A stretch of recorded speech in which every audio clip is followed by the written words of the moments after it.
In the Philippines, a medical technician from the United States Air Force demonstrates a life-saving technique.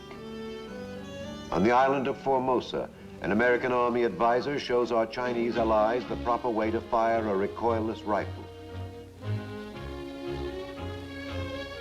In Japan, a young man trained with American military equipment receives his officer's commission in the Japanese Self-Defense Forces.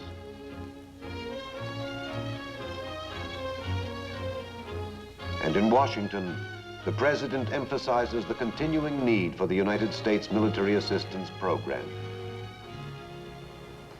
I'm Alexander Scorby. Throughout much of the free world today, millions of people are struggling for a firmer foothold on the future, for freedom, for justice, for opportunity, for the things which most Americans take for granted in their everyday lives. For more than a decade, the United States has actively assisted these people through economic and technical aid, private business investment, and government loans, and through military assistance, which has helped maintain the peace they need to develop their individual national economies. Change is the rule rather than the exception in the lives of people determined to progress in peace and freedom. But as the world is convulsed with such changes, so too is it threatened by a strong and watchful group of adversaries who believe that communism is the answer to all questions and who will not hesitate to use any means of imposing this belief upon others. In addition to aggression, insurrection and subversion are demonstrated communist techniques around the globe. And in many of the free nations, the burden of resistance against these rests with the armed forces. It is here that United States military assistance becomes a vital force in helping to preserve the national integrity of small, non-communist countries, while at the same time contributing to the collective security of the free world. From Pakistan to the Pacific, American military personnel help many of our allies to help themselves. A report on our military assistance program to some of these nations in a moment.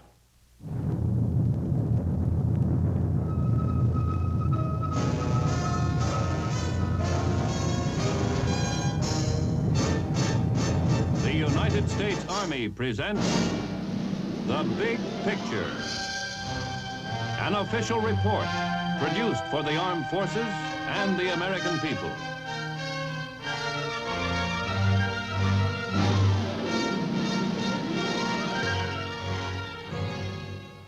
More than 8,000 American military personnel are stationed around the globe in military assistance advisory groups. Their mission is to advise and assist our free world allies in the use and maintenance of equipment and other material needed to build collective defense forces capable of deterring communist aggression and strengthening individual nations to assure their internal security and national integrity. A vital part of this combined effort extends from Pakistan, around the edge of Asia, to Japan and Korea. Many of these free world nations have been receiving American aid in one form or another for more than 10 years. Some receive economic assistance only. Others receive both military and economic aid. Our assistance has been credited by many world leaders as having helped to save their countries from falling prey to the communists. Now, Pakistan, historically an area which has been the object of Russian expansionism, is today the bridge between two important free world alliances, the Central Treaty Organization and the Southeast Asian Treaty Organization, CETO. The Southeast Asian countries, Thailand, Laos, Cambodia, and South Vietnam, have in recent years been considered primary targets for communist expansion. South Vietnam has fought a continuous war against communist guerrillas since it became an independent republic in 1954. The Philippines, today an independent democratic state committed to the principles of the free world, successfully put down a communist-led rebellion in the wake of the Second World War. Formosa, a bastion of nationalist China, remains a symbol of the fact that communism has not won a total victory in China. The new Japan, boasting the most advanced technology in Asia, has emerged from the wreckage of World War II as an important free world ally. The Republic of Korea depends heavily upon American aid to hold the line against further communist aggression. The specific aim of United States military assistance is to build up defense forces which will be able to deter aggression and, where necessary, maintain internal security. The experience of recent years has demonstrated that the program meets this requirement. Apart from our natural desire to see independent nations resist any encroachments upon their national integrity and their sovereignty, our position is also coldly realistic. In the course of the past 50 years, the United States has many times used its influence and has even gone to war to prevent one-nation domination of Asia. Communist control of the rest of Asia would not only deprive us of vital free world markets and raw material sources, but would throw our own defense back upon Hawaii and the West Coast. Mao Zedong articulated his government's position unmistakably when he said, "Every communist must grasp the truth that political power grows out of the barrel of a gun." In this sense, we can even say that the whole world can be remolded with the gun.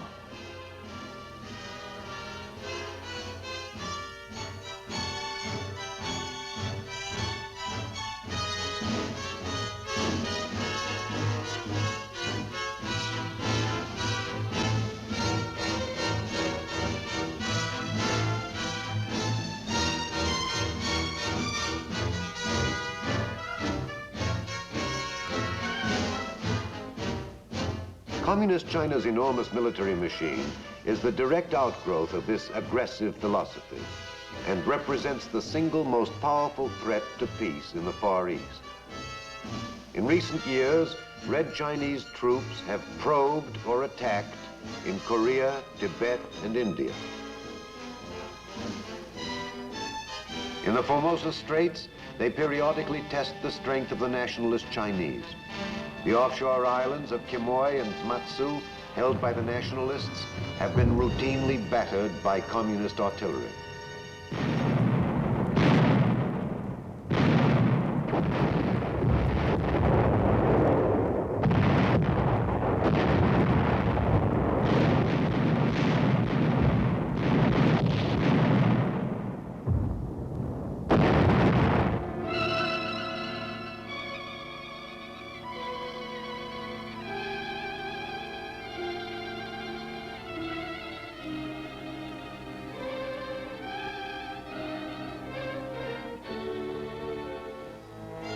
On Formosa, the grim business of training never diminishes for soldiers of the nationalist Chinese army.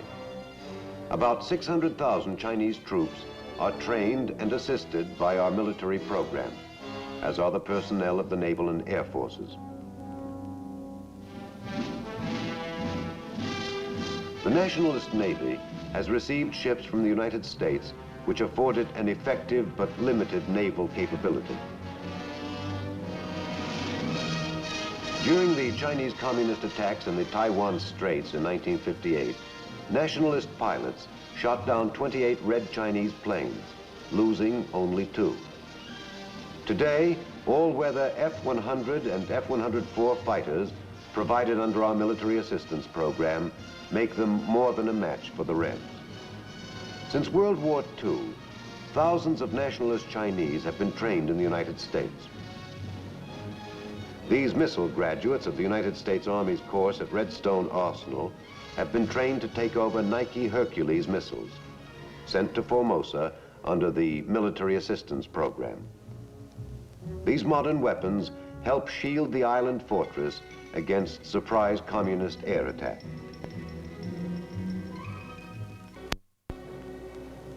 Around the southern and eastern reaches of the vast Asian continent, there is no real peace.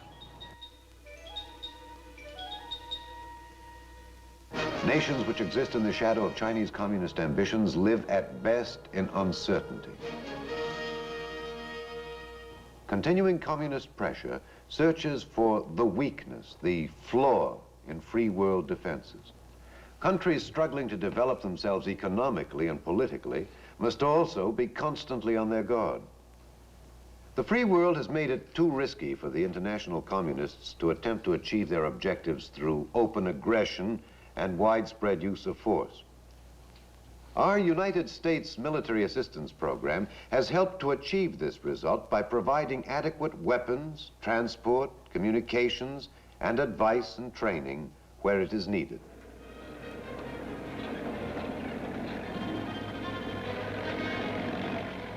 This equipment, arriving in Pakistan, is part of the military aid which this young republic has regularly received from the United States.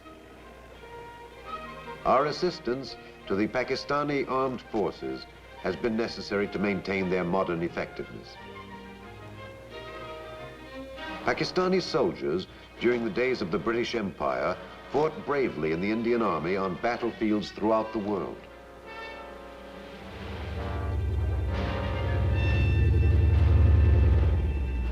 There is no conscription in Pakistan, and virtually every able-bodied young man volunteers to serve for a time in the armed forces.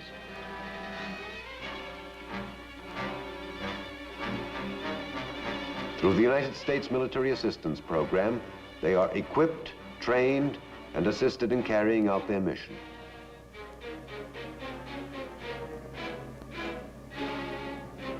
The Pakistani Air Force is kept at combat readiness with the help of United States military assistance.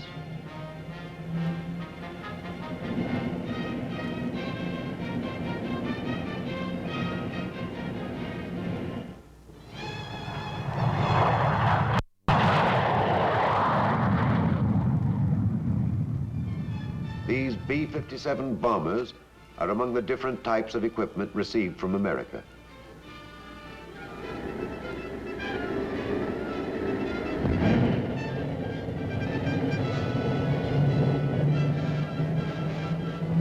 Pakistani pilots keep up their flying proficiency with regular combat training missions.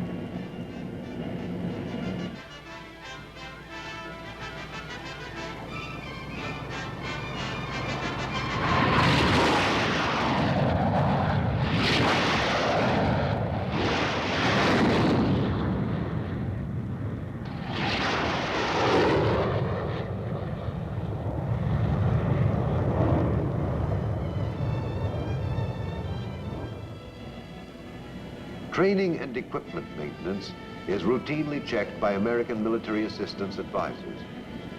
At installations such as this Pakistan Air Force base, civilian technical experts from the United States are assigned to train and supervise Pakistani technicians and mechanics. Training for the Army is carried on continually, and exercises held which provide the troops with experience under realistic combat conditions.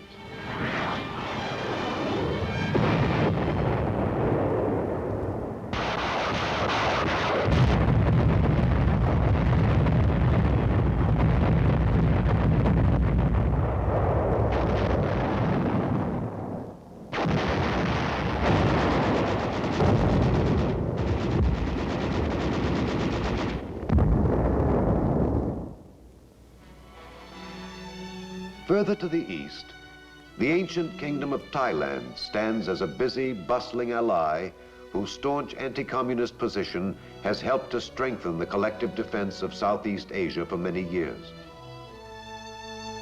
Thailand has a long history of independence, and unlike most of her neighbors, never was a colony of any European power. American weapons and equipment have helped to make the Thai armed forces among the best in this part of the world.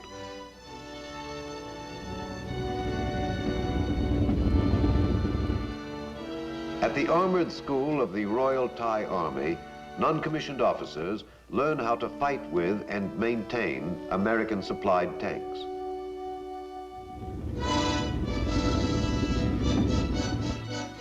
The help she receives today under the United States Military Assistance Program is a further guarantee that she will continue to determine her own destiny.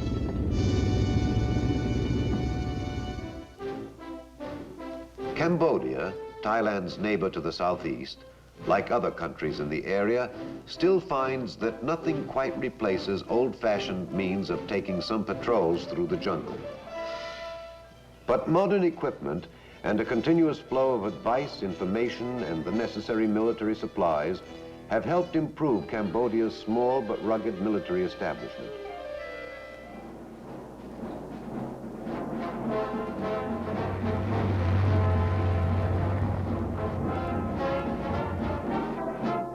Although the country follows a strict policy of neutrality and refuses to participate in any collective defense agreements with the West, the prevailing attitude has long been one of proud nationalism.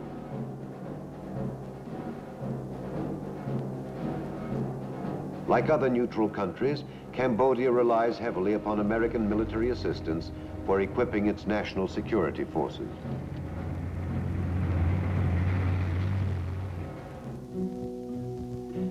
South Vietnam is a republic which emerged from a compromise with the communists in 1954 after the long and costly fighting in Indochina.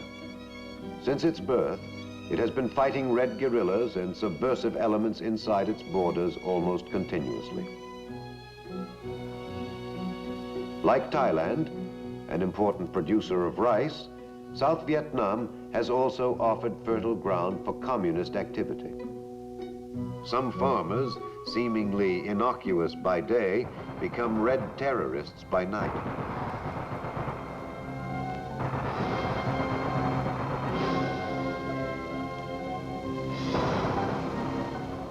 Guerrillas have stepped up their attacks to a level that President Ngo Dinh Diem calls a real war.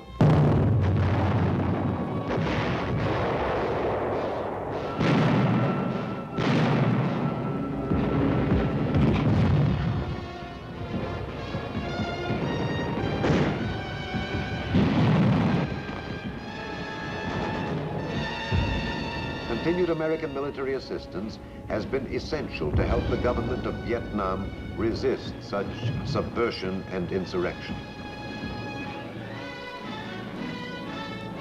The Vietnam Army is a disciplined and well-organized fighting force trained with particular emphasis on guerrilla-type warfare.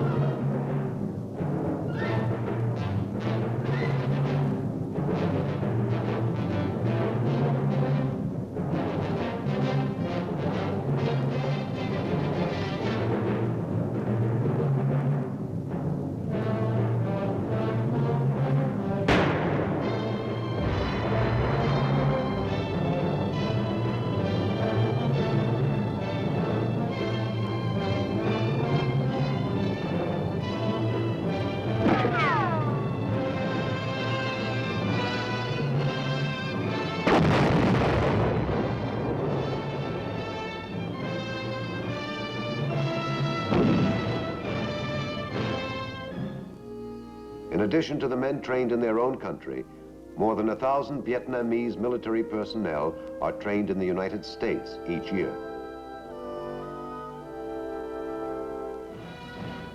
Because of the area immediately threatened and the long-range stake in South Vietnam, American military assistance is nowhere more essential than here.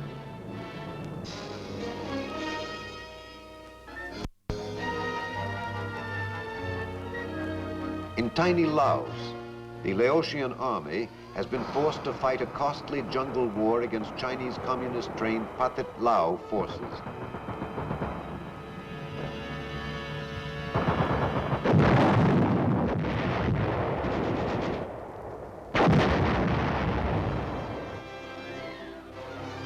Large sections of the tiny kingdom of Laos had been occupied by the rebel forces by the summer of 1961.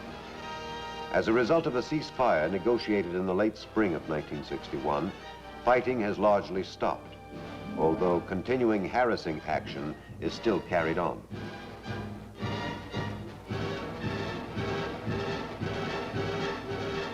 But the nation faces an uncertain future under a coalition government.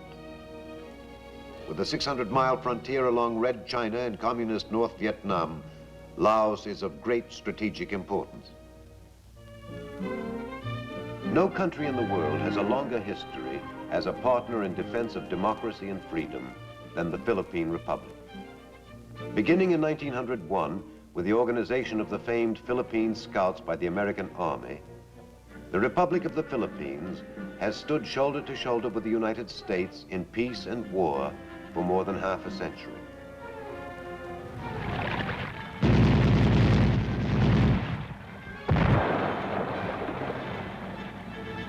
During the communist-led Huk Rebellion after World War II, United States aid and advice was critical in helping the country to maintain its national security.